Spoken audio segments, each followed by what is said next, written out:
So if you're thinking about buying a property, one question you probably have, or definitely should have, is how much am I going to have to spend in closing costs and what makes up my closing costs? That's what I'm here to tell you exactly about. My name is Ryan Richards. I'm a residential loan officer and real estate investor based out of Massachusetts and Rhode Island. We're going to walk through what goes into closing costs when you're buying a property and how do you know how much you're going to need.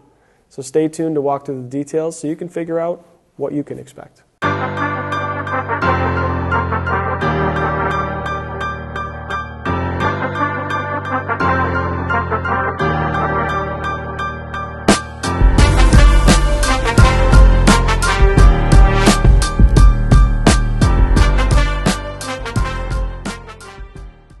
So when you're getting ready to buy your first or next property, you need to prepare to be able to pay the closing costs. Obviously, everyone's aware you have to put money down to buy the house, so everyone thinks of the down payment, but what's not often talked about are closing costs. And a lot of the clients that I talk to who have previously spoken with other lenders, what I find is that they really don't understand what closing costs are, what components go into them, and how those can change from property to property or from price point to price point. So it's really important that you find a lender that walks you through these closing costs so you understand where your money's going, why, and how it can change. Now, as a general rule of thumb, closing costs typically average about 2 to 3% of the total purchase price. So if you're looking at a house that's, say, $500,000, you're probably around $10,000 to $15,000 in closing costs. But obviously that's a pretty broad spectrum. Plus or minus $5,000 is a big deal. And that's part of the reason why we call it a rule of thumb. It doesn't really apply to every situation. But as we'll talk about in a moment, a lot of your closing costs are fixed in nature, so they can't change, which means the higher price point homes, let's say you're buying a house for $1 million, well, your closing costs are not going to be 3%, that'd be $30,000.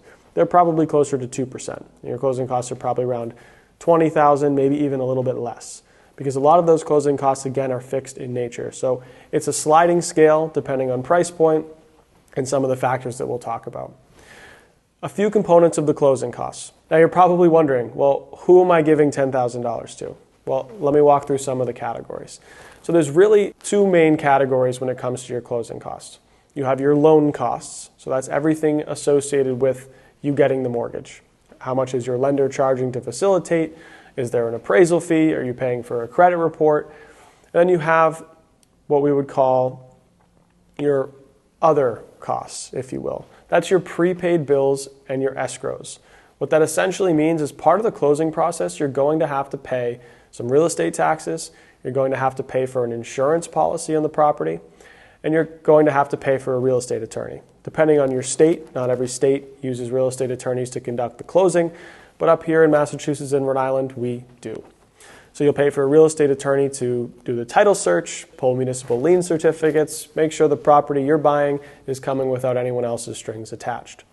So you'll have some real estate attorney costs, you'll pay some real estate taxes, you'll pay some home insurance, and depending on whether or not you choose to escrow for your taxes and insurance, we'll have to pre-fund an escrow account at closing. For those of you who aren't familiar, escrowing your taxes and insurance essentially just means the mortgage company is going to pay your tax and insurance bills for you. But we can't do that if we don't have any money. So we collect some money in advance at closing. So let's talk about what those closing costs look like in terms of breakdowns. Now, first I want to preface, everyone's situation is different. Different programs can have different closing costs, different products can all be different. So as I give you these numbers, of course, they're just an estimate. If you want to reach out for some specific closing cost breakdowns, contact me and we can take a look at your scenario. Well, walking through the components, again, if we're looking at a $500,000 house, we're estimating closing costs are probably around $10,000 to maybe $15,000. Where is that all going? Well, let's take a look. So number one, you have your loan costs. So you're paying typically a mortgage lender what they call an origination fee. So you're paying them to facilitate the mortgage. Obviously, they're going to process, underwrite, approve, close, and fund your loan, and they charge typically a fee to do that. These fees can vary, anywhere from $1,500 up to $3,000 or more to facilitate the processing of your loan. Really important that you understand that cost, because some companies, maybe mortgage brokers, those costs can be in excess of $10,000 or $15,000. So you want to make sure you ask questions about what your closing costs are based on and what is included in your closing costs. Because I've seen it many times where fees are estimated in a general ballpark fashion. Closing costs are $10,000 to $15,000. When you get down to the real numbers, they change. They become $15,000 to $20,000. But there are only certain circumstances they should be that high. So you want to make sure you talk about how your closing costs can change and what those are based on right now. That's your first section. You have some loan origination charges. Then we go into third-party services. So obviously throughout the closing of a property, there's a lot of different people that have to come together to make this happen. So number one, you'll pay for an appraisal. Appraisals, again, vary significantly from state to state, from program to program, from property to property. Appraisals on a single family are different than appraisals on multifamily. But in general, you can expect $500 to $1,000 for an appraisal on the property.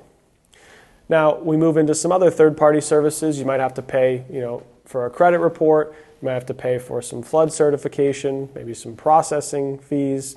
There could be a multitude of other fees in that category. You're paying some third-party services. In a similar fashion, again, you have to pay for the real estate attorney. So a real estate attorney not only to do the settlement, meaning they're going to actually conduct the closing, record the documents for you, but they're also going to request a title search. So they're going to look back at the ownership history of the property and make sure that everything's been recorded and done correctly to convey that property to you. They're also going to establish typically title insurance policies. So giving you and the lender insurance in the event that something were to come up on the title in the future, those types of policies make sure you're protected. So again, attorney costs really can vary, but for the sake of this example, let's say that's $3,000 to $4,000 in total for the attorney costs and the title insurance. That again can vary from attorney to attorney, can vary from state to state, and that can vary from price point to price point and loan amount to loan amount. So definitely a moving target, but just for the sake of this example to give you that ballpark. Next, you have potentially state taxes. So depending on what state you're in, anytime a property sells, you owe transfer taxes and potentially tax stamps to the state. Now, it really just depends on the state. Massachusetts, Rhode Island, it's customary that the seller pays for those, so it's not a tax due to you. In other states like New Hampshire and potentially down in Florida, those tax stamps can be put on you as the buyer or split 50-50 with you and the seller. So it really just depends, but that's definitely a cost you'll want to figure out, ask your lender about.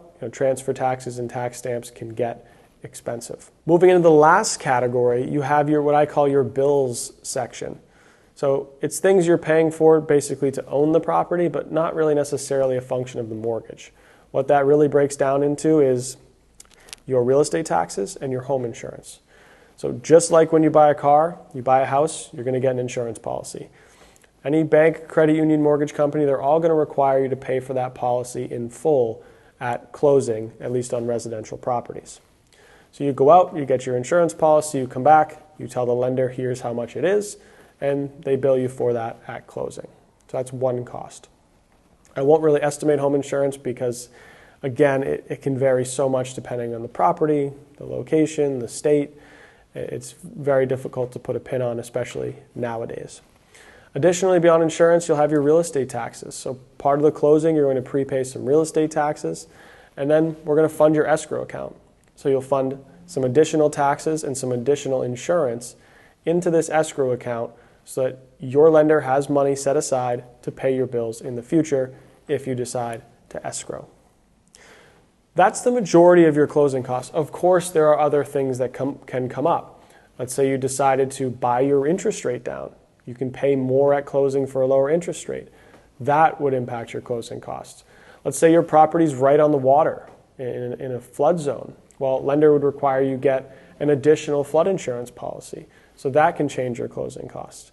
Let's say you're paying part of your real estate agent's commission. That can impact your closing costs.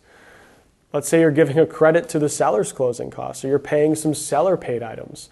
You as the buyer say, look, I'll pay the tax stamps. Well, that can impact your closing costs.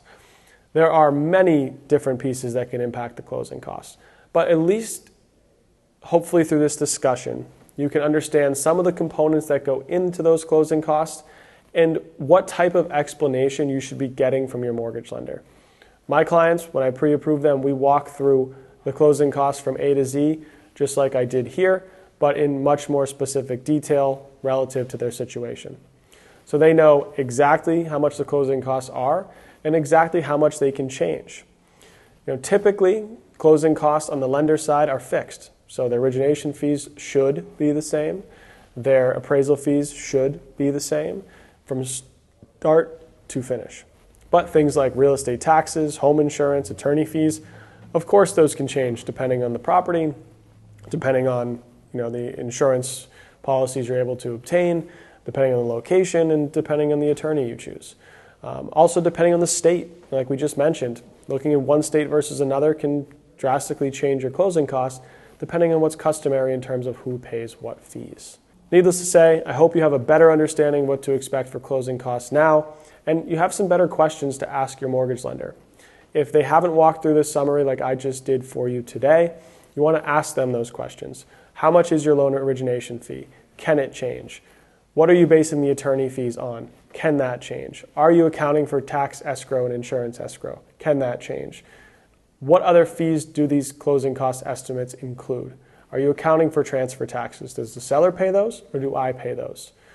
What happens if I need flood insurance? Ask those types of questions so you can understand not only what makes up your closing costs, but how they can change so you can plan as best as possible. As always, if you have questions about your specific situation, I'm happy to walk through the closing costs in much more detail and certainly can help out with the financing. Thanks for watching.